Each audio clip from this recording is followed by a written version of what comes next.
Yun na pala yun, yung inaantay natin na birthday ni Dave. Parang hindi naman birthday, no? Kasi napapansin ko na parang ang lungkot-lungkot, no? Parang may lamay ang nangyari. Sayang lang, no? Sayang lang yung mga sinasabi niyong pasabog dito sa birthday ni Dave na inaabangan namin. Kala nga namin talaga may pasabog, eh, no? Pero sa tingin ko, ang sumasabog yung inyong mga kalooban sapagkat walang masyadong nanood sa live.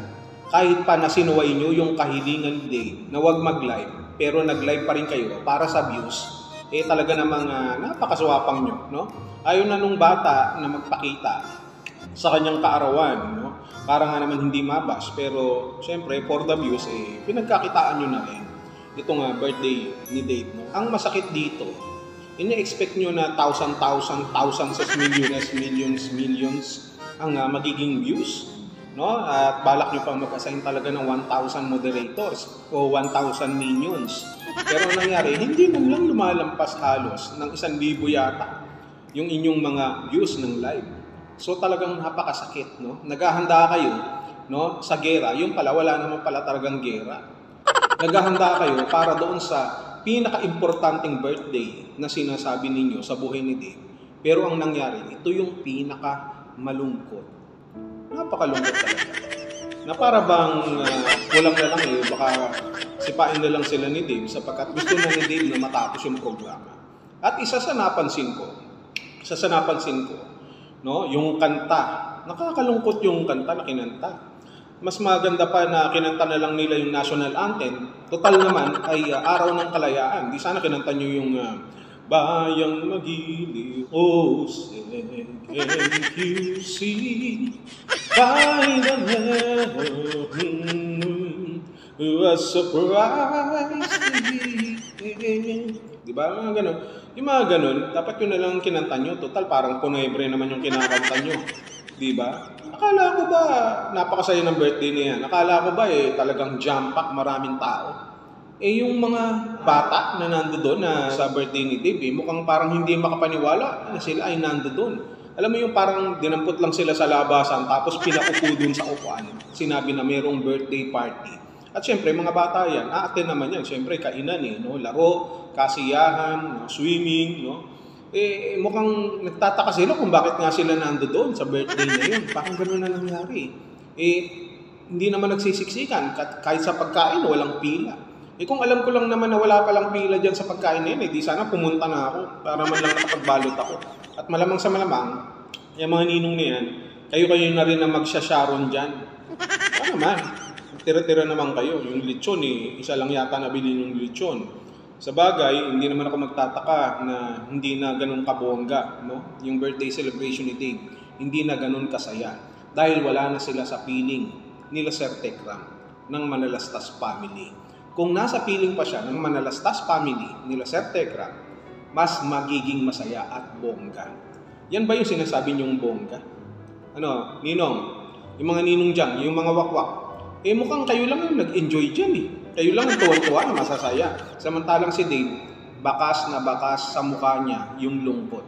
Pinipilit niya lang na ngumiti o tumawa o makipagharutan ng konti para hindi masabing yan ang kanyang kalagayan ngayon. Para naman hindi siya magmukhang kawawa. Pero deep inside, no, iba yung makikita mo sa ekspresyon ng kanyang mukha, sa kanyang kilos kaysa sa kanyang sinasabi o ipinapakita lamang sa camera. Ayaw niya na nga na magpakita. Pero nilive nyo pa, matitigas talaga bungo nyo no? Sabi nyo, maraming tao, wala nang masyadong sumusuporta. At malamang, naiisip ngayon ni Dave na, sayang, sana hindi na ako umalis sa piling nila Tatay Tekram. Kung baga nga, sabi nga nila, nakahiga ka na sa kama, lumipat ka pa sa banig. Nakahiga ka na sa kama, nakasama yung kulambo mo na maganda, lumipat ka pa sa banig at ngayon ang gagamitin mong kulambo ay butas-butas. Sabi nila, bongga ang birthday party. Pero ang nangyari, mukhang hindi naman bongga. So ang nangyari, ang ibig sabihin pala ng bongga na sinasabi nila, nabubuwang na sila sa kanilang mga kagagahan.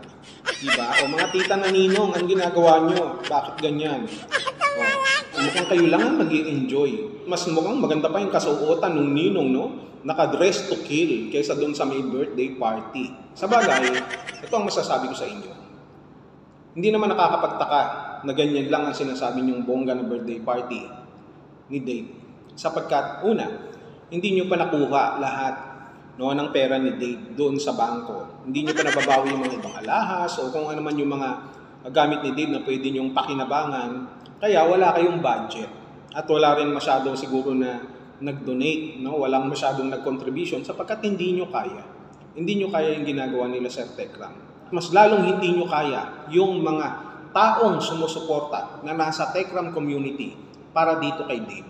Ngayon ang sumusuporta na lang kay Dave ay yung mga kagaya nilang mga wakwak. Ibig sabihin, walang pondo. Kita nyo yung mukha ni Dave, hindi nag-enjoy. Nagmukha pang lamay. Hindi literal, yung ibig kong sabihin. Ibig kong sabihin dito, imbis na itong 18th birthday ni Dave, ni Lord Debiel, ay ang pagdiriwang o selebrasyon ng kanyang araw ng kapanganakan, mukhang ito ang kanyang naging araw ng kamatayan.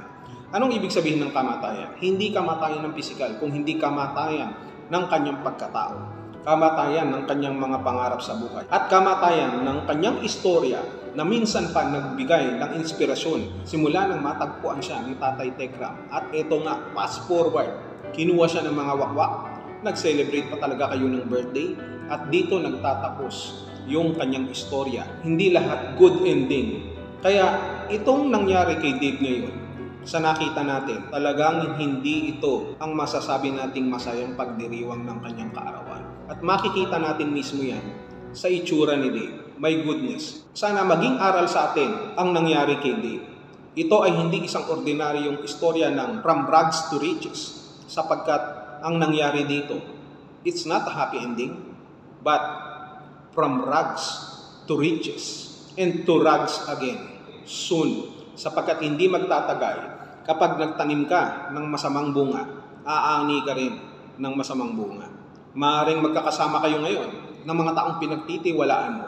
Pero sooner or later, kapag hindi ka na nila pinapakinabangan, itatapon ka rin nila na parang basahan.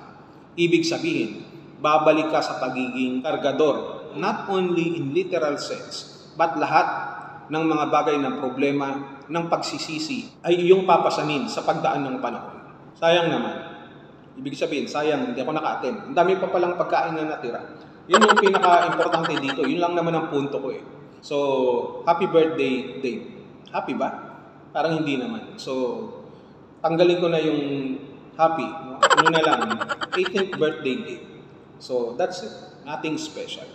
Kala ko naman, yung pinagmamalaki ng mga ninong mo, Dave, ng mga kumuha sa'yo, ng mga wakwak, napakabongga. Yung pala, puro chorba lang pala. Walay naman pala ang birthday.